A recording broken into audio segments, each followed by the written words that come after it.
Akrom aka, sizga savol. Uy ketib qolishligi masalasi qachon ketadi?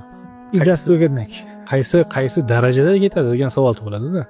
mumkin emas ayol kishining ketishi. Endi ular amalga tushadigan narsa, mas'uliyat bular hammasi. Mana shu har bir muomala munosabatlar haqida hisob-kitob qilinamiz degan his-tuyg'u bo'lsa insonda, bo'ldi, o'sha uyda o'tiradi, erkak ham o'ylab muomala qiladi.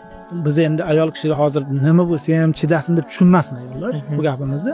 Ayol kishini ketaverishi yoki ketaman degan gapni ishlataverishi yoki ajrashaman degan gapni ishlataverishi, mayli oxiri ajrashish bilan tugamas, lekin bu o'rtadagi munosabatlarga sovuqlik tushiradi. Ya'ni erkak yoki ayol qarshi tarafdagi o'sha juftini har qaysi payt, ya'ni yoki xohlagan payt tashlanib ketishi mumkin degan bir variant sifatida ko'rmas. Ularning qadari bu, qachondir bo'lishi mumkindir shunaqa ishlar. Boshqa yo'l qolmasligi mumkin. O'shanda hal qilinadi. Lekin demoqchiman, menga farqi yo'q, jahlim chiqsa aytib qo'y, sen meni hech ko'zimda ko'rmaysan. Bu juda ham yomon gap deyman, ya'ni juda sindiradigan gap deyman-da.